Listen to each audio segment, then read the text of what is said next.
ನಮಸ್ತೆ ನನ್ನ ಪ್ರಿಯ ವೀಕ್ಷಕರೇ, ನಮ್ಮ ಲಕ್ಷ ಚಾನಲ್ಗೆ ಸ್ವಾಗತ. ನಮ್ಮ ಎಲ್ಲ ವೀಕ್ಷಕರಿಗೂ ಇದೊಂದು ವಿಡಿಯೋ ನೋಡಿ ಅವ್ರಿಗೆ ಸಹಾಯ ಮಾಡೋದಿದ್ರೆ ಸಹಾಯ ಮಾಡಿ. ನಾನು ಕೂಡ ನನ್ನ ಕೈಲಾದಷ್ಟು ನಾನು ಸಹಾಯ ಮಾಡ್ತಾ ಇದ್ದೀನಿ. ನೀವು ಕೂಡ ನಿಮ್ಮ ಕೈಲಾದಂಥ ಸಹಾಯ ಮಾಡಿ. ಯಾಕೆ ಮನುಷ್ಯನಿಗೆ ನಾವು ಸಹಾಯ ಮಾಡಬೇಕೇ ಹೊರತು ಬೇರೆ ಯಾವುದೋ ಒಂದಕ್ಕಲ್ಲ. ನಮ್ಮ ಖುಷಿಗೆ ಚೆಲ್ಲಾಡ್ತೀವಿ, ನಮ್ಮ ಒಂದು ಆಸ್ಪತ್ರೆಯಲ್ಲಿ ನಮ್ಮ ಯಾವ್ದಾವುದಕ್ಕೂ ಕೆಲಸಕ್ಕೆ ಬರ್ದೋಕ್ಕೆಲ್ಲ ಹಣ ಖರ್ಚು ಮಾಡ್ತೀವಿ. ನನ್ನ ಹಸ್ಬೆಂಡ್ ಸೌತ್ ಅಮೆರಿಕಾದಲ್ಲಿ ಎಕ್ಸ್ಪೈರ್ಡ್ ಆಗಿದ್ದಾರೆ. ವೀಕ್ಷಕರೇ, ಈ ರೀತಿಯಾದ ಒಂದು ಪಾಪ ನೆನೆಸ್ಕೊಂಡಾಗ ಭಾಳ ಕರುಳು ಕಿತ್ತು ಬರುತ್ತೆ. ಯಾವ ತಾಯಿಗೆ ಆಗಲಿ, ಯಾವ ಒಂದು ಹೆಂಡತಿ ಮಕ್ಕಳಿಗಾಗಿ ಈ ಒಂದು ಕಷ್ಟ ಬರಬಾರ್ದು. ನಾನು ಸ್ಟೇಟಸಲ್ಲಿ ಕೂಡ ನಾನು ಅವ್ರದ್ದು ಹಾಕಿದ್ದೀನಿ, ದಯವಿಟ್ಟೆಲ್ಲ ನೋಡಿ. ನಿಮ್ಮ ಕೈಲಿ ಏನಾಗುತ್ತೋ ಅದು ಸಹಾಯ ಮಾಡಿ. ನಾವು ಯಾವತ್ತಾವತ್ತು ನಮ್ಗೆ ಯಾವ್ಯಾವ ರೀತಿ ಕಷ್ಟ ಬರುತ್ತೋ ಗೊತ್ತಿರಲ್ಲ, ಆದರೆ ನಮಗಾಗಲಿ ಅಂತಲ್ಲ, ಮುಂದಕ್ಕೆ ನಿಮ್ಮ ಮಕ್ಕಳಿಗೊಂದು ಒಳ್ಳೆ ಆಗೋವಂಥ ಒಂದು ನಾನು ಯಾಕೆ ಅಂತಂದರೆ ನಾನು ಆ ವಿಡಿಯೋನ ನಿಮಗೆ ಶೇರ್ ಮಾಡ್ತಾ ನಮ್ಮ ಮೊಬೈಲಿಂದ ನಾನು ಶೇರ್ ಮಾಡ್ತಾಯಿದ್ದೀನಿ. ಆ ವಿಡಿಯೋ ನೋಡಿ. ಇಂಥ ಕಷ್ಟ ಯಾವತ್ತೂ ಯಾರಿಗೂ ಬರೋದು ಬೇಡ ಅನ್ನೋದೇ ನನ್ನ ಉದ್ದೇಶ. ಯಾಕೆ ನನ್ನ ಕಡೆಯಿಂದ ಏನು ಸಹಾಯ ಆಗಬೇಕೋ ನನ್ನ ವ್ಯೂವರ್ಸ್ ಕಡೆಯಿಂದ ಆಗಲಿ ಅನ್ನೋದೇ ನಾನು ಮಾಡ್ತಾ ಇರೋಂಥ ವಿಡಿಯೋ. ದಯವಿಟ್ಟು ಸಹಾಯ ಮಾಡಿ.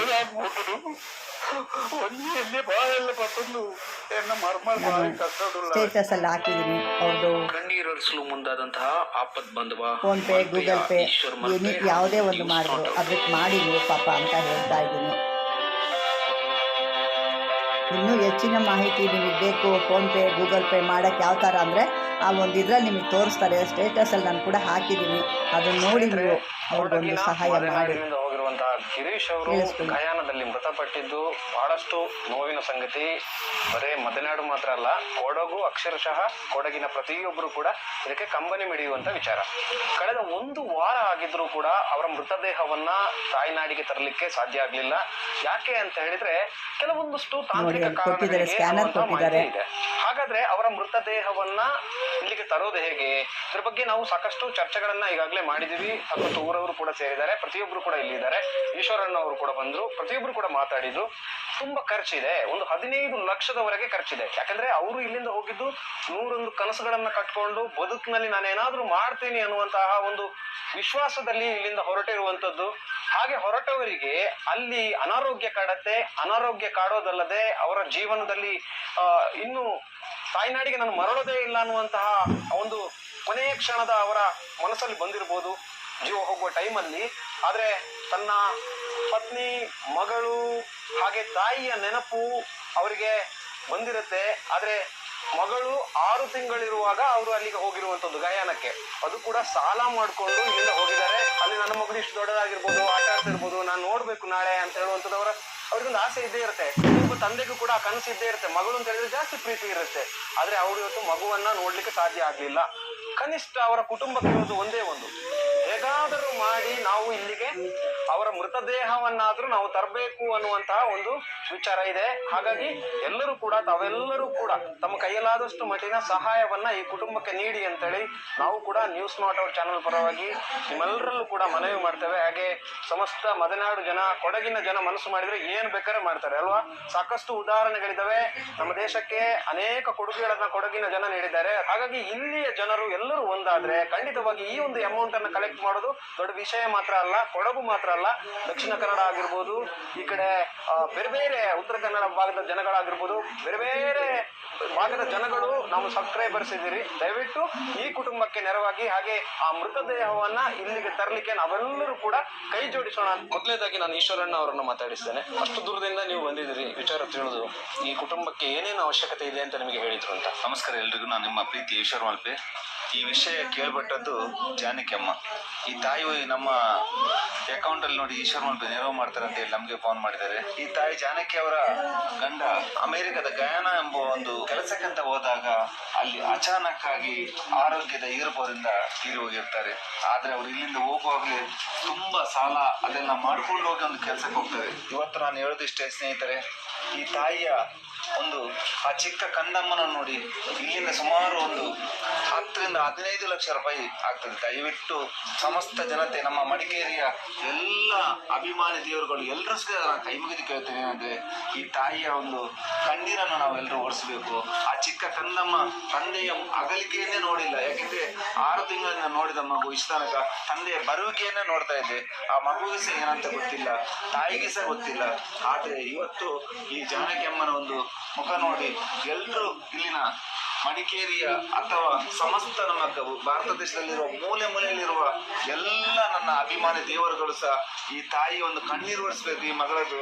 ದಯವಿಟ್ಟು ಅವರಿಗೆ ಆದ ತಮ್ಮ ಕೈಯಲ್ಲಾದ ತನು ಮನ ಧನದಿಂದ ಅವರ ಒಂದು ಅಕೌಂಟ್ಗೆ ಅಂದ್ರೆ ಅವರ ಗೂಗಲ್ ಪೇ ನಂಬರು ಸ್ಕ್ಯಾನರ್ ನಾವು ಹಾಕ್ತೇವೆ. ಆ ಸ್ಕ್ಯಾನರ್ಗೆ ಹಾಕಿದ್ರೆ ನಾವು ಇಲ್ಲಿಂದ ಏನಾದ್ರೂ ಮಾಡಿ ಆ ಅಮೆರಿಕ ಗಯಾನ ಎಂಬ ಒಂದು ಊರಲ್ಲಿರುವ ಒಂದು ಮೃತದೇಹವನ್ನು ತರುವ ಒಂದು ಕಾರ್ಯಕ್ರಮವನ್ನು ನಾವು ಎಲ್ಲರೂ ಮಾಡುವ, ಎಲ್ಲರೂ ಕೈ ಜೋಡಿಸುವ, ನಮ್ಮ ಅಣ್ಣ ತಮ್ಮ ಅಂತ ನೆನೆಸ್ಕೊಂಡು ದಯವಿಟ್ಟು ಮಾಡುವ. ಯಾಕೆಂದ್ರೆ ಈ ಚಿಕ್ಕ ಮಗು ಇನ್ನೂ ಸಹ ತನ್ನ ತಂದೆಯನ್ನು ನೋಡಿಲ್ಲ. ಯಾಕೆಂದ್ರೆ 6 ತಿಂಗಳಲ್ಲಿ ಒಂದು ಮಗು ಚಿಕ್ಕ ಮಗು ನೋಡಿದೆ, ಈಗ ತಂದೆಯ ಬರುವಿಕೆಯನ್ನು ಬೇಕಾದ್ರೆ ಅದು ಏನಂತ ಗೊತ್ತು ಮಗು, ಇದೇ ಒಂದು ದೇವರು. ಆದ್ರೆ ದಯವಿಟ್ಟು ಸಮಸ್ತ ಜನತೆ ನೋಡಿ ಆ ತಾಯಿಯ ಮಗಳ ಒಂದು ಎಲ್ಲರೂ ಕಣ್ಣೀರು ಒರೆಸಿ ಮಗುಗೆ ತನ್ನ ಕೊನೆ ಕ್ಷಣದಲ್ಲಾದ್ರೂ ತಂದೆಯ ಮುಖ ನೋಡ್ಲಿಕ್ಕೆ ಒಂದು ಎಲ್ಲರೂ ಒಂದು ಮಾಡಿಕೊಡಿ. ಎಲ್ಲ ಮನೆಯಲ್ಲಿರುವ ಈ ತಾಯಿ ಒಂದು ಕಣ್ಣೀರು ಒರೆಸ್ಬೇಕು. ಯಾಕಂದ್ರೆ ನಾನು ಇವತ್ತು ಮಲ್ಪೆಯಿಂದ ಬಂದೆ ಅಂದ್ರೆ ಹೇಳಿದ್ರೆ ನನಗೆ ಸಹ ದುಃಖ ಆಗ್ತದೆ. ಯಾಕಂದ್ರೆ ಗೊತ್ತಾ, ಒಂದು ಮಗಳ ಒಂದು ಕಣ್ಣೀರು ಒರೆಸ್ಲಿಕ್ಕೆ ಈ ಊರಿಗೆ ಬಂದಿದ್ದೇನೆ. ಯಾವತ್ತಂದ್ರೆ ಈ ಮಡಿಕೇರಿ ಜನ ಯಾವತ್ತಿದ್ರು ಖಂಡಿತವಾಗಿಯೂ ಸಹಾಯ ಮಾಡ್ತಾರೆ ನನಗೆ ಭರವಸೆ ಇದೆ. ಯಾಕಂದ್ರೆ ಇದೇ ಊರಿಗೆ ಸುಮಾರು 4-5 ಸಲ ಬಂದಾಗ ಸಹ ತುಂಬಾ ಒಳ್ಳೆಯ ಅಭಿಪ್ರಾಯ ಇದೆ. ದಯವಿಟ್ಟು ಪ್ರತಿಯೊಂದು ಮನೆಯಲ್ಲಿ ಸಹ ಈ ತಾಯಿಯ ಕಣ್ಣೀರು ಒರೆಸಿ ಅವರಿಗೆ ತನು ಮನ ಧನದಿಂದ ಅವರಿಗೆಲ್ಲರೂ ಒಂದು ಸಹಾಯ ಮಾಡಿ ಅಂತ ನಾನು ಎಲ್ರಿಗೂ ಕೈ ಮುಗಿದು ಕೇಳ್ತಾ ಇದ್ದೇನೆ. ನನ್ನ ಹಸ್ಬೆಂಡ್ ಸೌತ್ ಅಮೆರಿಕಾದಲ್ಲಿ ಎಕ್ಸ್ಪೈರ್ಡ್ ಆಗಿದ್ದಾರೆ. ಅದು ಬಾಡಿ ತರುವ ಇದಕ್ಕೆ ಪ್ರೊಸೆಸ್ ಆಗ್ತಾ ಇದೆ. ಅದಕ್ಕೆ 10 ರಿಂದ 15 ಲಕ್ಷ ಖರ್ಚಾಗುತ್ತೆ. ನನ್ನ ಮಗು 6 ತಿಂಗಳು ಇವತ್ತಿಗೆ ಹೋಗಿರೋದು. ಕೊನೆ ಪಕ್ಷ ನನ್ನ ಮಗುವಿಗೆ ಅದ್ರ ಮುಖ ತೋರಿಸ್ಬೇಕು ಅಂತ ನಾನು ಮಾಡ್ತಾ ಇದ್ದೀನಿ. ಅದಕ್ಕೋಸ್ಕರ ದಯವಿಟ್ಟು ಎಲ್ಲರೂ ಸಹಾಯ ಮಾಡಿ ಅಂತ ಎಲ್ರಿಗೂ ಕೇಳ್ಕೊಳ್ತಾ ಇದ್ದೀನಿ. ಅಲ್ಲೋಗಿ 2.5 ವರ್ಷದಿಂದ ಕೆಲಸ ಮಾಡ್ತಿದ್ದಾರೆ ಸರ್. ಮೊನ್ನೆ ಜುಲೈ 3ನೇ ತಾರೀಕು ಇದ್ದಕ್ಕಿದ್ದಂಗೆ ಇದಾಗಿ ಹುಷಾರು ತಪ್ಪಿದ್ರು. ಮೊನ್ನೆ 14ನೇ ತಾರೀಕಿಗೆ ತೀರ್ಕೊಂಡಿದ್ದಾರೆ. ಹಾಸ್ಪಿಟ್ಲ್ ಕಡೆಯಿಂದ ಫೋನ್ ಮಾಡಿ ಹೇಳಿದ್ರು ಸರ್ ಈ ಥರ ಆಗಿದೆ ಅಂತ ಹೇಳಿ. ಅವರಲ್ಲಿ ನರ್ಸಿಂಗ್ ಸ್ಟಾಫ್ ಆಗಿ ಕೆಲಸ ಮಾಡ್ತಾ ಇದ್ರು. ಅವ್ರಿಗೆ ಅನ್ಕಾನ್ಸಿಯಸ್ ಆದ್ರು, ಕೋಮಾ ಸ್ಟೇಜಿಗೆ ಹೋದ್ರು, ಮತ್ತು ತಲೆಯಲ್ಲಿ ಬ್ಲಡ್ ಕ್ಲಾಟ್ಸ್ ಆಗಿತ್ತು, ಸ್ಟ್ರೋಕ್ ಆಗಿದೆ, ಹಾರ್ಟಲ್ಲಿ ಲೆಫ್ಟ್ ಸೈಡ್ ಬ್ಲಾಕ್ ಆಗಿದೆ ಅಂತ ಬಂತು.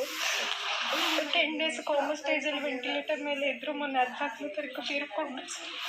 ನೀವು ಈ ಕೊಡಗಿನ ನಮ್ಮ ರಾಜಕೀಯ ವ್ಯಕ್ತಿಗಳಿರ್ಬೋದು, ಶಾಸಕರಾಗಿರ್ಬೋದು, ಯಾರನ್ನಾದ್ರೂ ನೀವು ಭೇಟಿಯಾಗಿ ನಿಮ್ಮ ಸಮಸ್ಯೆಯನ್ನ ಹೇಳ್ಕೊಂಡಿದ್ದೀರಾ? ನಾನು ಫಸ್ಟ್ ನಮ್ಮ ಮೇಲೆ ಪೊಣ್ಣನ ಸರ್ನ ಕಾಂಟ್ಯಾಕ್ಟ್ ಮಾಡಿದೆ. ಫಸ್ಟ್ ನಾನು ಅವ್ರನ್ನ ಡೈರೆಕ್ಟಾಗಿ ಮೀಟ್ ಮಾಡಲಿಲ್ಲ. ನಮ್ಮ ಭಾವನವ್ರು ಹೋಗಿ ಮೀಟ್ ಮಾಡಿದ್ದಾರೆ, ಭರವಸೆ ಕೊಟ್ಟಿದ್ದಾರೆ, ಕರ್ಸ್ಕೊಡ್ತೀನಿ ಅಂತ ಹೇಳಿದ್ದಾರೆ.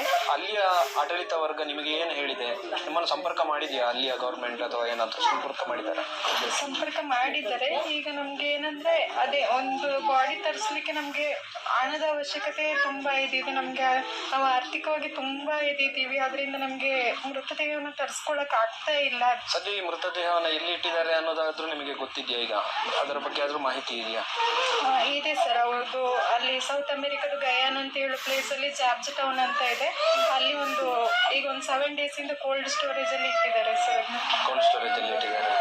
ಓಕೆ, ಹಾಗಾದ್ರೆ ಈಗ ಈಶ್ವರ ಮಲ್ಪೆ ಅವರನ್ನ ನೀವು ಯಾವಾಗ ಕಾಂಟ್ಯಾಕ್ಟ್ ಆದ್ರಿ? ಮತ್ತೆ ನಾನು ಈಶ್ವರ ಮಲ್ಪೆ ಸರ್ ನಾನು ನಿನ್ನೆ ತಾನೇ ಬೆಳಗ್ಗೆ 11 ಗಂಟೆಗೆ ಕಾಂಟ್ಯಾಕ್ಟ್ ಮಾಡಿದೆ ಸರ್. ಅವರು ಎಲ್ರಿಗೂ ನಾನು ಮೊದಲೆಲ್ಲ ವೀಡಿಯೋಸ್ ಎಲ್ಲ ನೋಡಿದ್ದೆ ಸರ್. ತುಂಬ ಹೆಲ್ಪ್ ಮಾಡ್ತಾರೆ ಅನ್ನೋದು ನನಗೂ ಗೊತ್ತಿತ್ತು. ಮೊದಲಿಂದನೂ ನೋಡ್ಕೊ ಬಂದಿದ್ದೆ. ಎಲ್ಲೋ ನಮ್ಮ ಕಷ್ಟಕ್ಕೆ ಹೆಲ್ಪ್ ಆಗ್ತಾರೆ ಅನ್ನೋ ಉದ್ದೇಶ ಮನಸ್ಸಲ್ಲಿ ಬಂದ್ಬಿಡ್ತು ನನಗೆ. ಅದಕ್ಕೋಸ್ಕರ ನಿನ್ನೆ ಅವ್ರನ್ನ ಕಾಂಟ್ಯಾಕ್ಟ್ ಮಾಡಿದೆ ನಾನು. ಸರ್ ಕೂಡಲೇ ನಾನು ಬಂದು ಭೇಟಿ ಆಗ್ತೀನಿ ಅಂತ ಹೇಳಿ ಇವತ್ತು ಬಂದಿದ್ದಾರೆ ನಮ್ಮ ಮನೆಗೆ. ಈಗ ಹಣದ ಅವಶ್ಯಕತೆ, ಅವರು ಸಾಲ ಮಾಡ್ಕೊಂಡಿದ್ದಾರೆ ಅಥವಾ ಹೇಗೆ? ನೀವು ಸಾಲ ಮಾಡ್ಕೊಂಡು ಕೆಲಸಕ್ಕೆ ಅಲ್ಲಿಗೆ ಮಾಡಿ ಹೋಗಿದ್ದಾರೆ ಸರ್. ಇಲ್ಲಿಂದ ಹೋಗ್ಬೇಕಾದ್ರೆ ಒಂದು 5 ರಿಂದ 6 ಲಕ್ಷ ಸಾಲ ಮಾಡಿನೇ ಅವರು ಹೋಗಿರೋದು. ಅಲ್ಲಿ ಹೋದ್ಮೇಲೆ ಅದೇ ಏನೋ ಒಂದು ಸಾಲ ಎಲ್ಲ ತೀರ್ಸೋಣ ಅನ್ನೋ ಉದ್ದೇಶ ಇಟ್ಕೊಂಡು ಹೋದ್ರು ಅವರು.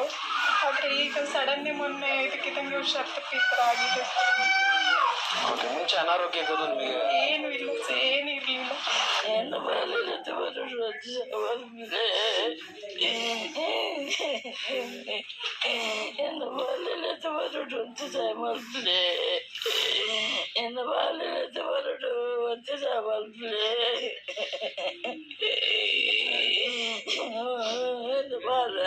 ಇಲ್ಲಿ ಯಾವುದೇ ಊರಿನಲ್ಲಿ ಏನೇ ಕಷ್ಟ ಇದಾದ್ರು ಅಲ್ಲಿಂದ ಅವರು ಎಷ್ಟೋ ಜನಕ್ಕೆ ತುಂಬಾ ಸಹಾಯ ಮಾಡಿದ್ದಾರೆ. ಕಷ್ಟದಲ್ಲಿರೋರಿಗೆ ಅಲ್ಲಿಂದ ಹಣ ಕಳಿಸ್ತಾ ಇದ್ರು.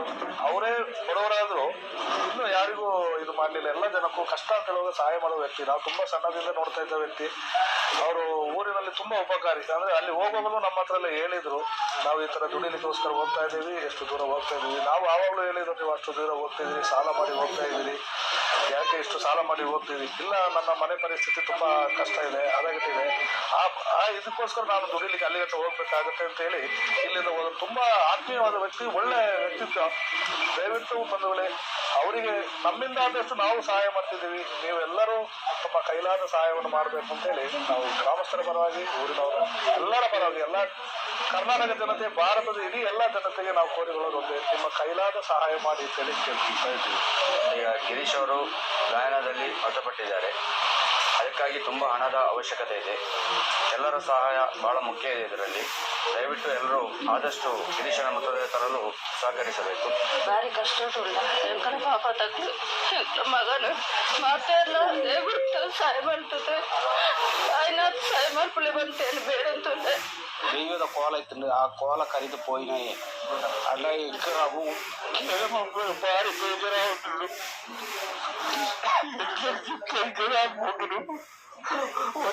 ಬಾಳೆಲ್ಲ ಪತ್ತೊಂದು ಎನ್ನ ಮರ್ಮಲ್ ಭಾರಿ ಕಷ್ಟ ಉಳ್ಳದ. ಅಲ್ಲ ಈ ಕರ್ನಾಟಕದ ಹೊತ್ತು ಇಡೀ ಇಂಡಿಯಾ ಏನು ಕೇಳೋದು ಬೇರೆ ಏನ ಭಾರತ ಒಂದು ಸಾವು ಅಂತ ಆತ್ಮಕೊಂಡು ಹುಷಾರಿದ್ದೆ ದಯಬಿಡ್ತಾ ಇದು ಎತ್ತವತ್ತು ಒಪ್ಪೋನ ಕೆಲಸ ನಮ್ಮ ಭಾರತ ಮಾತೃಕ ಜನಗಳು ಐಕ್ಯವಾಗಿ ఆయన ಸಹಾಯ ಕೇಳುವುದಿಲ್ಲ. ನನ್ನ ಸ್ನೇಹಿತರಾದ ಹೇಮಂತ್ ಸಂಪಾಜಿ ಅವರನ್ನು ಕರೆದು ಒಳ್ಳೆ ಉದ್ದೇಶಕ್ಕೆ ಕಾರ್ಯಕ್ಕೆ ನಾನು ಕೈ ಜೋಡಿಸ್ತೇನೆ. ನನ್ನಿಂದ ಆದ ಸಹಾಯ ಮಾಡ್ತೀನಿ. ಆದಷ್ಟು ವೀಕ್ಷಕರೇ, ಕೇಳಿಸ್ಕೊಂತಾ ಇದ್ದೀರಲ್ವಾ, ನಿಮ್ಮ ಕೈಲಿ ಆದಂಥದ್ದು ಸಹಾಯ ಮಾಡಿ ಅಂತ ಹೇಳ್ತಾ ಇದ್ದಾರೆ. ಅನುಮಾನದಿಂದ ಧನ್ಯವಾದಗಳು.